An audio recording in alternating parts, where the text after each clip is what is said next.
What's going on, you guys? It is your boy, the American F1 fan, Eric Ringle here, and it is season predictions time on my channel.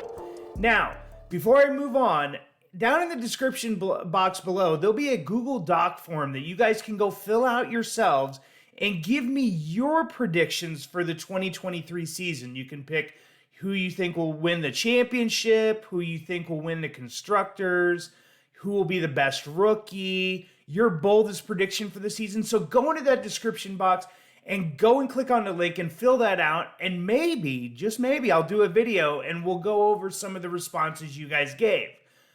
But today, I'm going to give you my predictions for not only the driver standings, the constructor standings, and also I'll give you 3 little other predictions that I feel like will fill out throughout the rest of the season. So let's get on into the driver standings for 2023. Starting out with the bottom of the list, going from 20 to 16, my number 20 pick, and we'll get into this a little bit more later, but my number 20 is Yuki Tsunoda. I just feel like he's just too unstable. He's shown at times to have kind of a temper. I just feel like Yuki Tsunoda's time is just about up in F1, and I think he's going to finish last in the standings.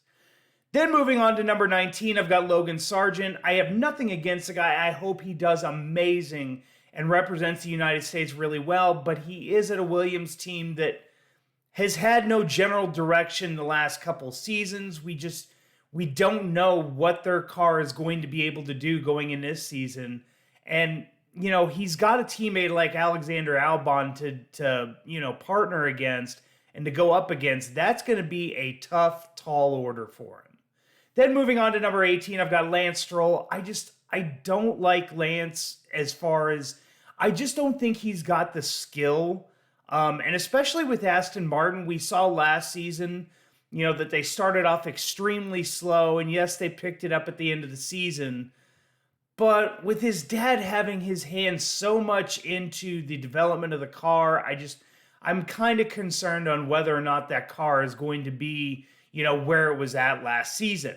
Then moving on to number 17, I've got Alexander Albon. I think he's a really great driver at Williams, and it's through no fault of his own that he's in this position. I mean, he won it back in Formula One, and unfortunately had to be with the Williams team. And he's basically driving the hand he's dealt with a Williams team that just doesn't really upgrade their car as well as some of the other teams. And then number 16 is Fernando Alonso. I would love to say that Fernando's going to finish higher, but again, Aston Martin it worries me for that car, and, you know, them being able to put out a competitive car like they did last year.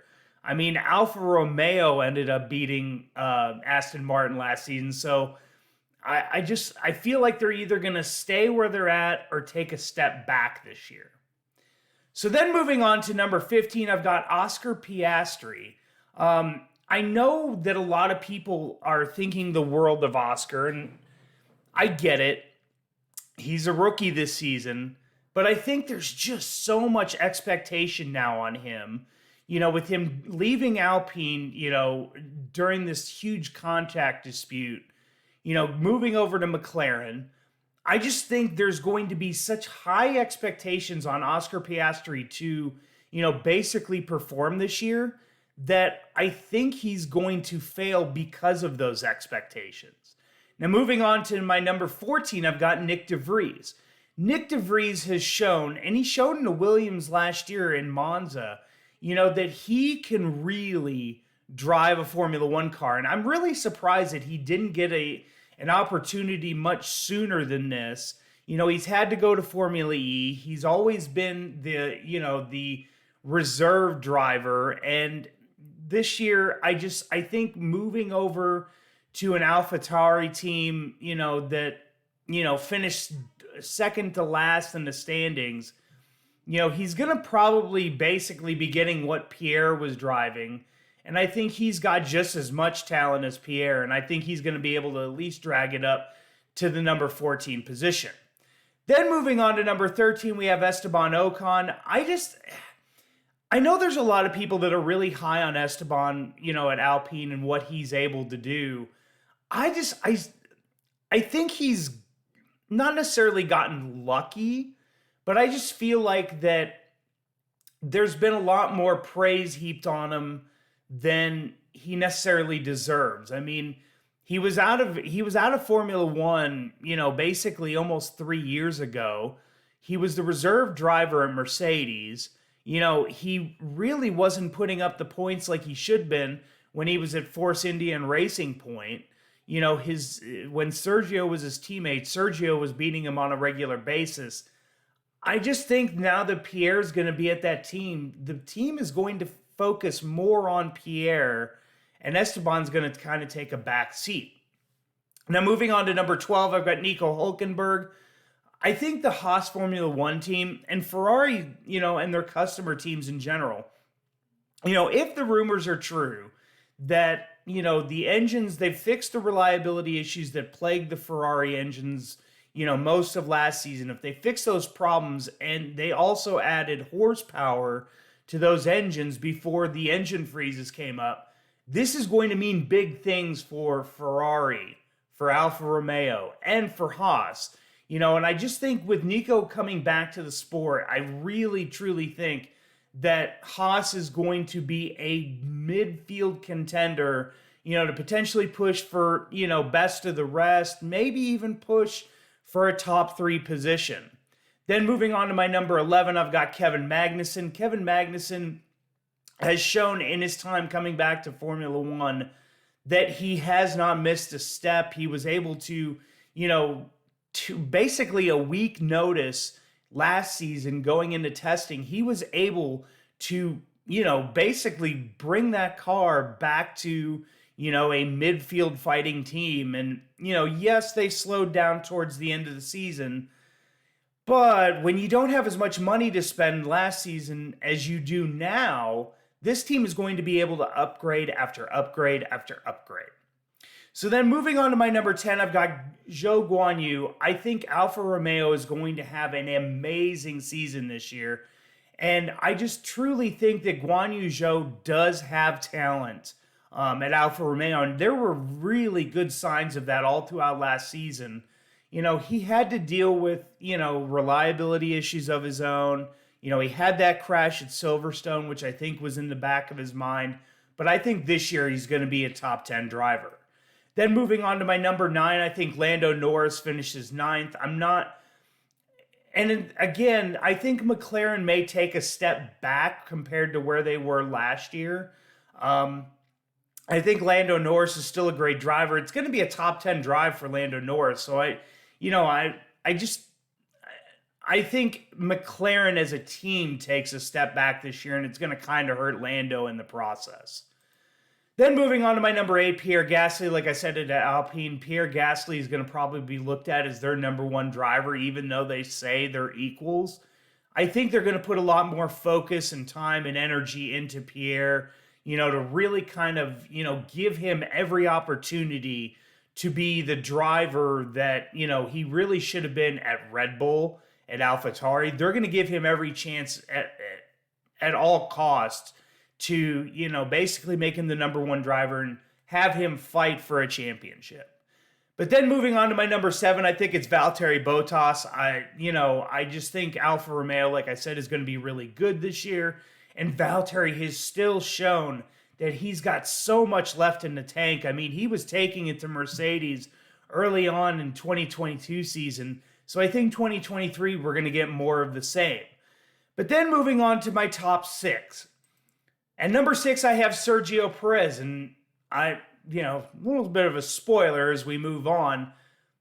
I have some feelings about Sergio Perez at Red Bull and what may come for the rest of the season. But I just think the Red Bull Civil War it's almost too far gone. And, with Red Bull focusing so much of their time and energy on Max and trying to give him a championship car season after season, I think that really, really hampers Sergio Perez in the long run. And like I said, we'll get into a little bit more of what I think is going to happen with Sergio Perez this year. Then moving on to number 5, George Russell. I think he takes, and this is going to sound weird, but he's going to take a step back, but it's not going to be a huge step back. I mean, he was able to finish ahead of Lewis last season. He had he had really great drives last year. He had that win in the sprint race in Brazil. I think he's really got, a good future ahead of him at Mercedes. Lewis is probably not going to be around too much longer, but to be able to finish fifth this season is going to be huge for him. It'll show that, Mercedes was right in bringing in George Russell into that seat. But then moving on to number 4, I think Carlos Sainz finishes 4th. Carlos is still going to, I think, have his issues. Obviously, Charles is the number 1 driver at Ferrari. As much as Carlos may hate that, it's the truth. They're going to focus their time on Charles and giving him the preferable strategies.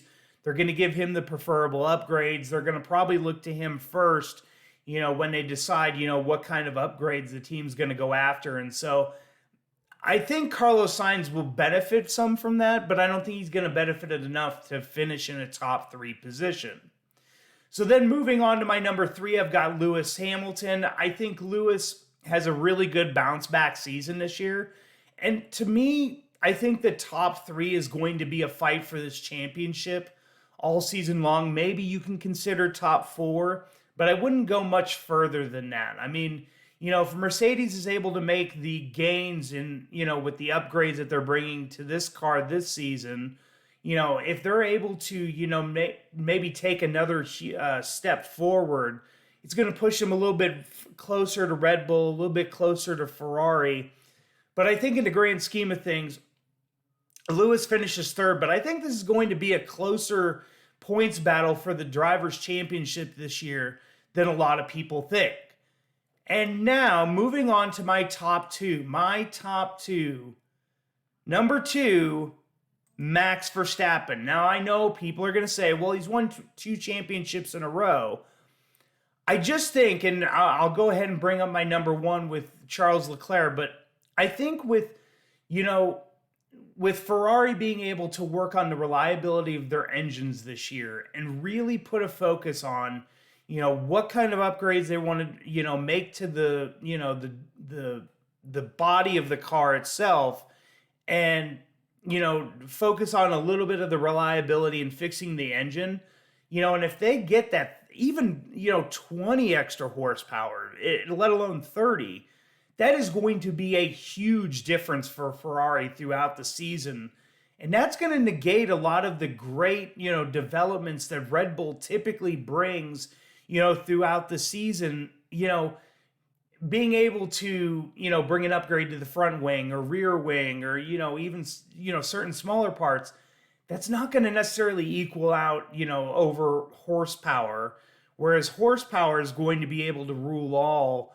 And, we've got a lot of high-speed tracks. We've got a good mix this season. I just think Charles Leclerc is just going to be really, really hard to beat this season. All right, so now on to the constructor standings for this season. My number 10 team is Williams. I just don't think they've done enough this season to really, push up the grid. Like I said, Alex will have a really good season. Logan's, on the other hand, he's just coming from Formula 2, finishing, he's basically moved up the ladder so quick that I think he's going to have a huge learning curve going into 2023. So I just feel like Williams is going to stay at the bottom at number 10. Then moving on to my number 9, I think AlphaTauri sticks at number 9. Obviously, Yuki Tsunoda, having him finishing 20th. And then having Nick DeVries, being, the lead driver at AlphaTauri. I just don't think it's going to be enough to drag them further up the grid or further up the constructor standings. So I see them at number 9. Then moving on to number 8, I think Aston Martin finishes 8th. I think they take a huge step back. And really to think about it, I think, between 4 and 8, this could be very, very interchangeable. I think the midseason fight is probably going to be one of the better midseason or midfield fights that we have seen in quite some time. I think, the positions 4 through 8 to 4 through 9, could be interchangeable on, whoever's opinion or, maybe even after testing. I mean, once we kind of find out what the cars are like, maybe that changes it up a little bit. But right now, I just think Aston Martin, keeping Lance Stroll there, yes, they brought in Fernando Alonso, and he's going to be able to do some stuff with the Aston Martin like Sebastian Vettel was. I just don't know if that's going to be enough. And as much as I feel like he kind of deserves a spot, I don't think Lance has got the talent enough to be able to, lead the team one and be able to lead the team above eighth. So then moving on to number 7, I think McLaren finishes 7th. And like I said, this isn't a huge knock on McLaren, especially if you have like 4 through 8 through 4 through 9, fighting for those positions. I don't think it's a huge leap that McLaren could fall back down to 7th. I think, with Oscar coming in, the expectations are going to be huge. And like I said in the driver's standings, that could mean, that it could really, come down on his shoulders enough to where, he just doesn't perform the way that McLaren thinks he should, or even that he thinks he should. And so I think the McLaren finishes down in 7. Then moving on to my number 6, I've got Alpine. I think Pierre Gasly is going to lead this team by a huge stretch. I think Esteban will have his moments, but I think this is Pierre's team now. I think, the fact that Alpine went out there and, basically brought in a guy of Pierre's talent who basically should have been back in the Red Bull seat going into this season, should have been there last season with just the, with all the drives that he had over the past, year and a half. He should have gotten that Red Bull seat back. And I think that's Alpine's game here. But I don't know if it necessarily, brings them back into a top 3, fight in the constructor standings. Like I said, I think 6 is probably where they're going to be at. So then moving on to my number 5, I've got MoneyGram Haas Formula One team. Yes, I may be a homer, and this may be the worst pick in the world. But like I said in the driver standings, Ferrari, if the rumors are true and they have fixed their engines and the reliability's there and they've now got an extra 30 horsepower, we know that Simone Resta at Haas has been an amazing, designer of, the cars, upgrades, and now they've got a title sponsor. Gunther has said that they are running now at the cost cap. So the fact that they are now finally running at cost cap means we may start to see more and more upgrades to a team like Haas, whereas in past seasons, obviously they weren't running at the cost cap, and so they couldn't bring as much in the way of upgrades. Like, we had to literally wait last season till midway through to get one big, huge upgrade package, and that actually slowed their car. So then moving on to my number 4, is Alfa Romeo. Again, I think Valtteri has a really good season here again, maybe pushes for a top 6, if you see some, kinks in the armor or, anything from Mercedes or Red Bull, whatever that may be, he could definitely fight for top 6. But I think if anything, Alfa Romeo is probably going to end up best of the rest because obviously Valtteri's performing, but Guan Yu Zhou is going to perform as well. Sorry, Zhou Guan Yu. He is going to perform this season. Like I said, he's going to have a top 10 finish in the standings. So I think that really gets them to a 4th place position. So then moving on to number 3, I think it's Mercedes. I think Mercedes stays here. The thing is like I said with the midfield and how, basically 4 through 8, maybe 4 through 9 is going to have a really good fight this season. I don't necessarily see that up at the top. I think Mercedes is going to kind of be in that no man's land where they're not necessarily fighting the midfield, but they're not necessarily pushing the top 2 teams, at least in the constructor standings. I think, like I said, Lewis is going to have a bounce back season. George Russell is, not going to necessarily have a huge fall off, but he's going to have a fall off that I think will cost the team enough that it's not going to be able to push them further than third. Then obviously I have Red Bull in the second position. I think Max finishing second, Sergio finishing sixth. I think that spells, kind of what, Red Bull's going to be able to put out this season. Yes, they're really, they're really good at upgrading their car. But, Ferrari's going to be able to do the exact same things this season, that Red Bull is going to be able to do as far as upgrades. And now you've got Fred Vasseur at Ferrari, basically running that team and, kind of deciding where, upgrades are going to come from. I just think that Fred may be that person that's going to, kind of push Ferrari over the top, which is why I have Ferrari as my number one in the constructor standings.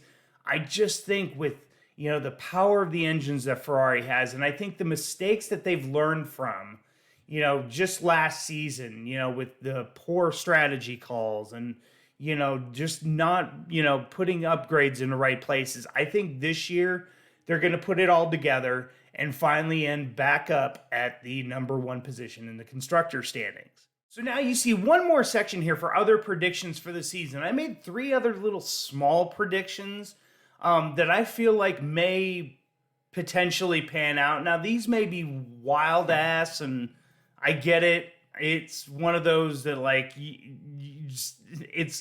put them out there into the world and you see what happens. But as I looked more and more throughout the season, I truly think that this may be pretty close to what we can expect for this season. So my first one is, I believe that Yuki Tsunoda is going to get fired this season.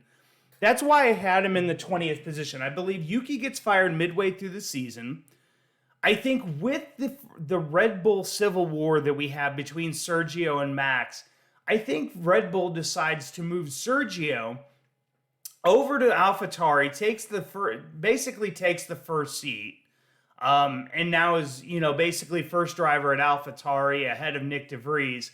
And we get the return of Daniel Ricciardo back to Formula One, and he will take Sergio's seat midway through the season and, drive for Red Bull. Like I said, I think the Red Bull civil war that we saw, towards the end of last season is going to carry over. I think, with so much focus going into Max, they're going to kind of forget at times about Sergio. And I think that's really going to hurt not only Sergio, but hurt the team. And I think Sergio is just going to be like, get me away from Red Bull, put me in AlphaTauri. I'll live and make it through the rest of the season, but get me out of Red Bull quick. Now, my number 2, this one's not necessarily a prediction as much as how I feel, and like I've said it throughout the videos, I think Nick DeVries is going to be the best performing rookie compared to the expectations. Now, like I said, expectations are high with Oscar Piastri. Nick's, decently high, but, he's going to an AlphaTauri team that finished 8th in last year's standings.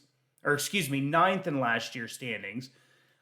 So there's not a whole lot of extra, pressure being put onto Nick DeVries, whereas there's a lot of pressure being put on Oscar Piastri because he's going to a McLaren team that, basically finished 4th last season in the standings, was best of the rest, taking over for a Daniel Ricciardo who everybody said was all washed up. McLaren said he was all washed up and, they were going to move on from him. So I think in the grand scheme of things, I think that Nick DeVries has the better rookie season compared to Oscar Piastri and obviously over Logan Sargent. But then moving on to the my number 3 kind of prediction. This was, and I basically said it, when I talked about the driver's standings. Zhou Guanyu will finish, in top 10 in the points this season, but I believe this will push Theo Pourchaire away from Alfa Romeo into next season, and Theo Pourchaire will no longer be a Alfa Romeo young driver. or a part of their academy or whatever you want to call it, I think he will move on from Alfa Romeo and kind of, you know, make a name for himself someplace else, because I think we all expect that Theo Pourchaire will win the F2 Drivers' Championship this season. But, you know, where does he go from there? Well, if Zhou Guanyu finishes top 10, how does Alfa Romeo, you know, basically compute it that they would drop Guanyu Zhou to bring in Theo Pourchaire? Like, that wouldn't make a whole lot of sense. So I think Theo moves on from Alfa Romeo. But guys, let me know in the comment section down below. And guys, also go fill out that Google Docs form in the description box, and I'll do a separate video with your guys' predictions. But guys, let me know in the comment section down below what you guys think of my predictions, and maybe what are some of your other wild, bold, you know, F1 predictions for the 2023 season. Let me know in the comment section down below. Guys, as always, slap a like on these Formula One videos. For me, it helps me so immensely. It gets my videos out to more and more Formula One fans. So please hit that like button. And guys, subscribe if you guys are new to my channel for more daily and weekly Formula One content. There's so much coming. It's ridiculous. We've got F1 testing starting this morning or whenever you're watching this. Then we've got Season 5 of Drive to Survive. I mean, we've got so much coming and so many videos of mine that are going to be coming out leading us into the start of the regular season. But guys, thank you so much for watching this video. Guys, again, hit that subscribe button. And guys, for the American F1 fan, I'm Eric Ringel, signing off.